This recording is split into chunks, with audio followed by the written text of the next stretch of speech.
Hi, this is Chad Carson. In this video, I want to talk about why it's actually important that we learn about creative financing. And I assume if you're watching this video and taking this class that you already have that, you already see the benefits and you already know why it's important, but I don't want to take that for granted.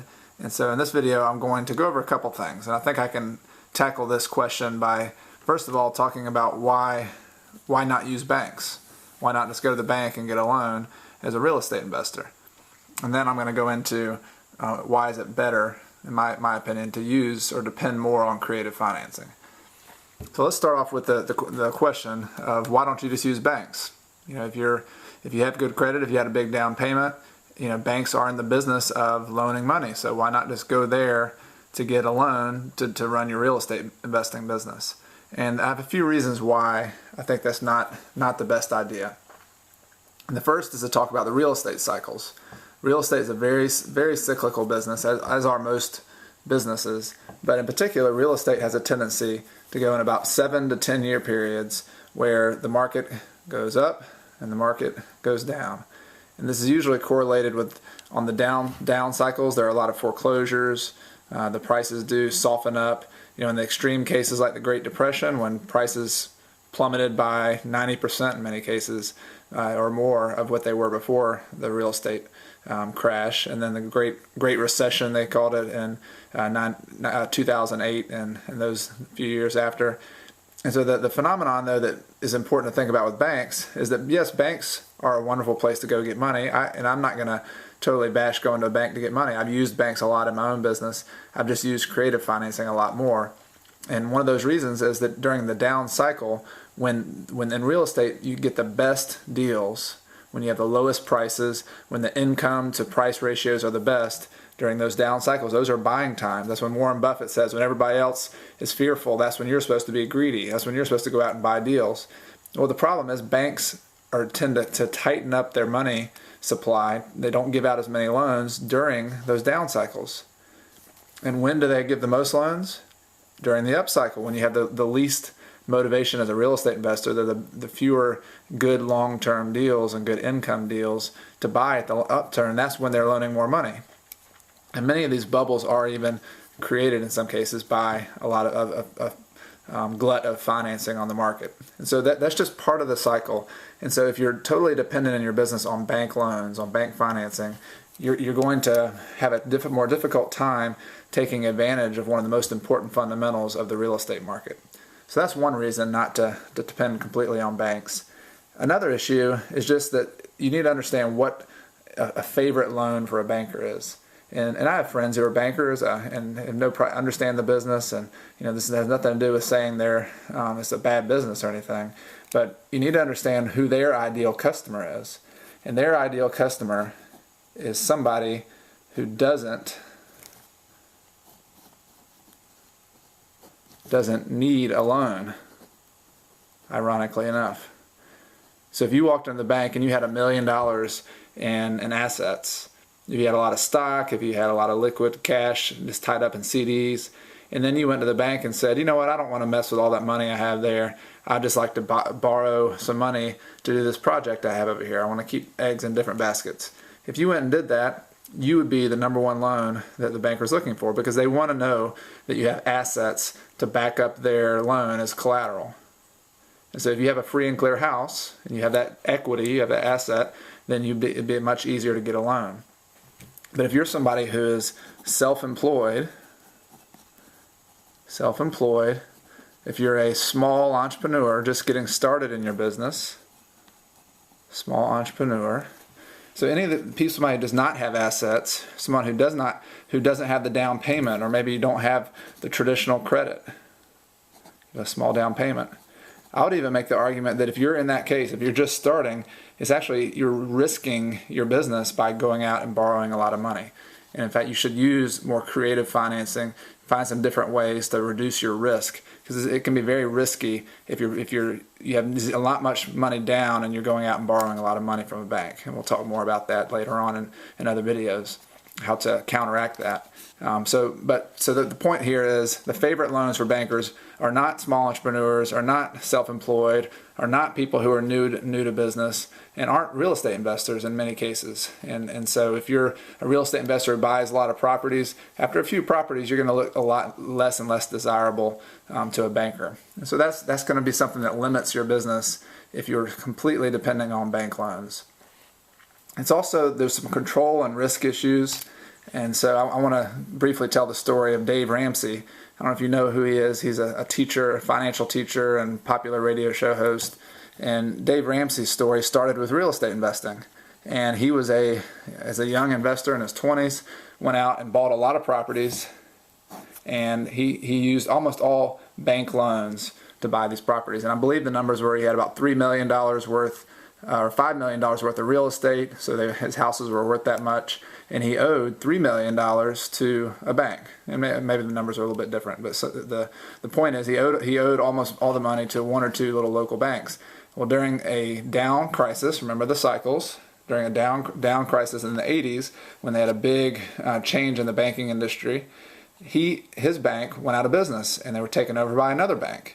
And this new banker, so his great relationship person at that bank was replaced, and a new banker came in and said, "Hey, Dave, we see that you've been a great customer. You've never missed a payment. You have wonderful credit. You're an up-and-coming entrepreneur. We really appreciate what you're doing. But we'd like you to read page 7 of your commercial mortgage agreement. Look down there in the small print, and it says that we can call your loan due under this and this situation. And so within 60 days, we'd like you to pay all of your loans back. All $3 million. Talk about causing some indigestion from getting that phone call, or having some pains in your stomach. But in any case, this led to Dave going bankrupt because he had personally signed on those loans, because he had to pay them back, and he scrambled and he couldn't get it done. And so that was hazardous to his health. That's risky. And one of the most important things Warren Buffett would say as an investor is that don't lose money. Don't risk so much. And borrowing all your money from the bank is risky. They control the terms. They control what you promise to pay back. They control if you personally sign on a loan to a bank and they lose money on it, then you have to pay them. They can take your house. They can put judgments on every asset you own, any kind of other assets you have. And so there's a risk issue. And there's also just a control issue, because they're the ones turning on and off the faucet. In this case with Dave, they said, "Hey, we're calling your loans due." And if you really read the mortgages that you're going to be signing with the bank, the huge packages, you'll understand who is in control of that situation. It's not you.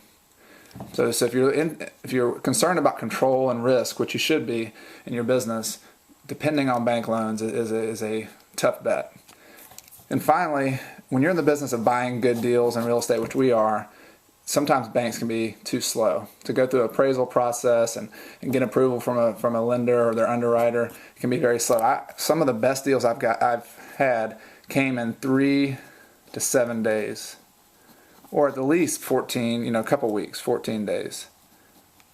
And so you need to be able to move quickly on something. And so private lenders and having cash in the bank is a much faster proposition than having to go out and do that. So creative financing are going to address a lot of these. And so that's my final thing I want to close with here.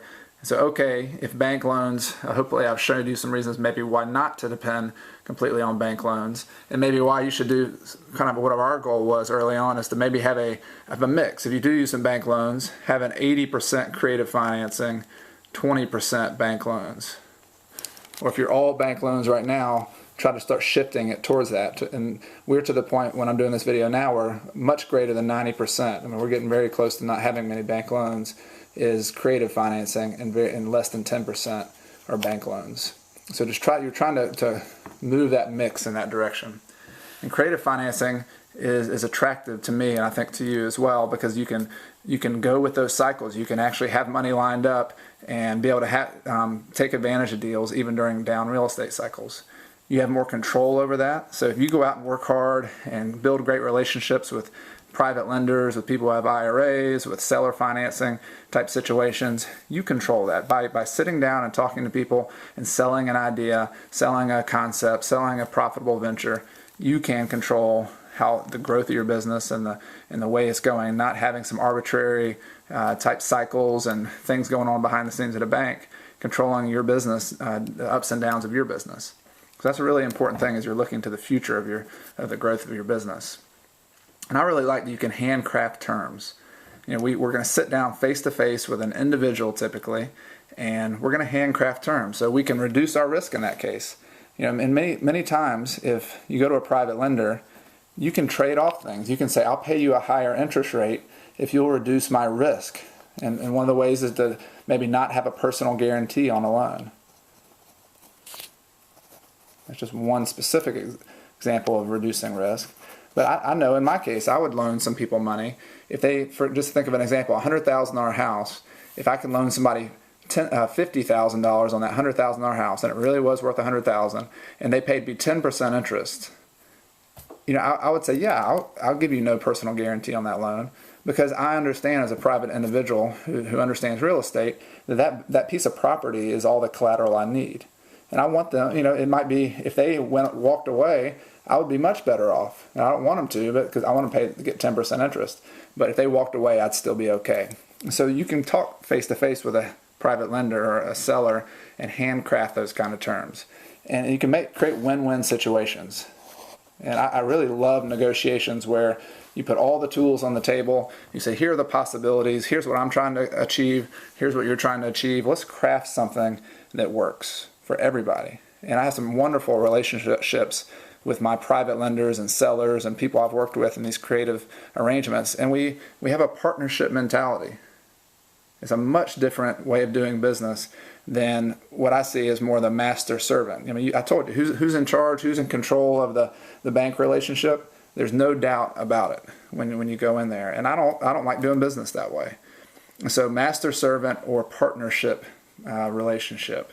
And a partnership for life. If you develop a relationship with a few good individuals who either sellers or private individuals who'll do creative financing with you, those can last for life. Those relationships are long-term, and you can do business over and over and over again, and they'll tell their friends about you.